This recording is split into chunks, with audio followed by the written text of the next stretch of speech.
अचानक अथर्वला असं काय झालं, त्यासाठी मला बनवावं लागली एक छान अशी सुंदर रेसिपी. आणि काय झालं काय नाही हे सगळं तुम्हाला व्हिडिओमध्ये बघायला भेटेल. तर नमस्कार सगळ्यांना, स्वागत आहे परत एकदा माझ्या यूट्यूब चॅनलवर तुमचं सगळ्यांचं.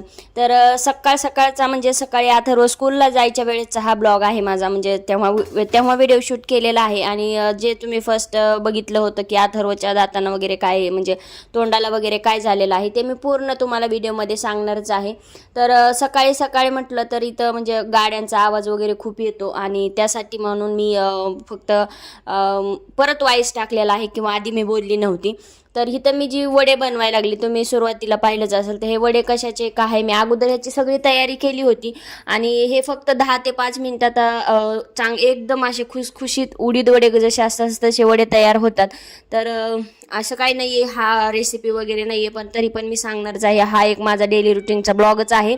तर इथं होता घेतलेला रवा.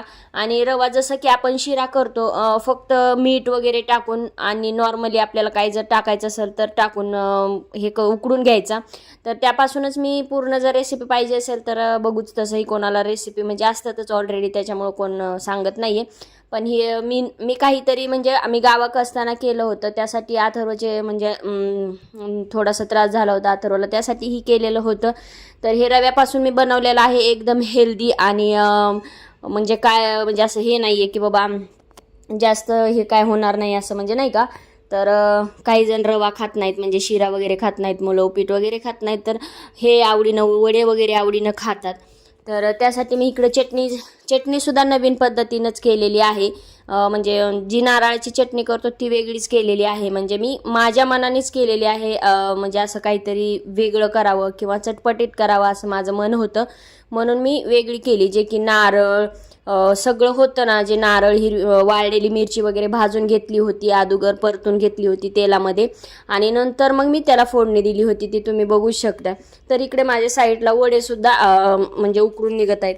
तर वडे साईडला तळतच आहेत. आणि थोडंसं म्हणजे तब्येत बरोबर नसल्यामुळं कालच्याही ब्लॉगमध्ये मी सांगितलेलं आहे, त्यामुळं थोडासा दम भरत आहे, म्हणजे नाही का, त्यामुळं जरा बोलता पण येत नाही. आणि कालच्या ब्लॉगमध्ये तर थोडंसं मिस्टेक झालंच होतं, शेवटी काय बोलावं काही समजतही नव्हतं. तर बऱ्यापैकी इकडे चटणी तयार झालेली आहे आणि आपले वडेसुद्धा तयार झालेले आहेत. तर असे छान आणि सुंदर, जे की उडीद वड्याला सुद्धा मागे टाकतील असे हे वडे तयार होतात आणि खूप छान आणि खूप टेस्टी होतात. हां, पण उडीद वड्यामध्ये जेवढं तेल ऑइल राहतं त्याच्यापेक्षा थोडंसं कमीच राहतं, पण राहतं. म्हणजे प्रत्येक आता तळलेला पदार्थ आहे म्हटलं थोडंफार तेल राहतंच, पण उडीद वड्यामध्ये खूप जास्त राहतं आणि ह्या वड्यांमध्ये एकदम कमी राहतं. आणि हे फक्त रव्यापासून बनलेलं आहे, त्याच्यामुळं खायला टेस्टी तर आहेच. आणि तरी तर मी चटणी बनवून घेतली, त्याच्यामुळे थोडंसं आंबटपणा येण्यासाठी लिंबू टाकलेलं आहे. आणि इकडे वडेसुद्धा तयार चालवले आहे. सकाळचा जो रुटीन आहे हे माझं. सकाळी जवळपास 6:30ला मी उठल्यापासून म्हणजे 7 वाजले असतील तेव्हा सकाळ आवरावं लागतं. तर असं तयार झालेलं आहे. तर अथर्वचा टिफिन भरायचा आहे, मी हे ताटामध्ये घेतलेलंच आहे तुम्हाला सगळ्यांना दाखवण्यासाठी. पण मी त्यावेळेस म्हणजे एकदम फ्रेश ब्रश वगैरे करून असते, त्याच्यामुळं मी खाऊनसुद्धा पाहिलं होतं किंवा अथर्वलासुद्धा दिलेलं होतं. तर अशी चटणी पण एकदम टेस्टी झाली, नवीन पद्धतीने केली होती.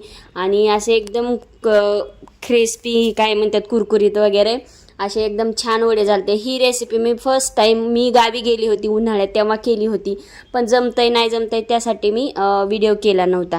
तर फायनली आलो. अथर्वचे दुखत होते दात, म्हणजे अथर्व आता 9वं वर्ष लागलेलं आहे तरी त्याचे काही दात पडत नाहीत आणि 2 दात खालचे हालत होते. तर ते हालतच होते आणि खालून दात उगवले होते आणि ते वरचे काय म्हणजे खालचे 2 दात जे होते ते पडतसुद्धा नव्हते. त्याच्यामुळं मला त्याला दवाखान्यात न्यावं लागलं.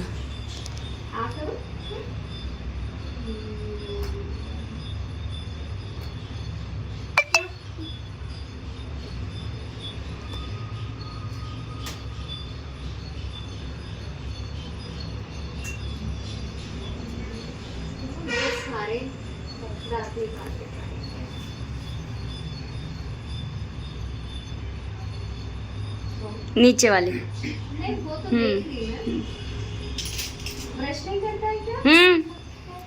किडले चॉकलेटी तो जो 2 नीचे के वो तो अभी तुरंत निकालना पड़ेगा, ठीक है।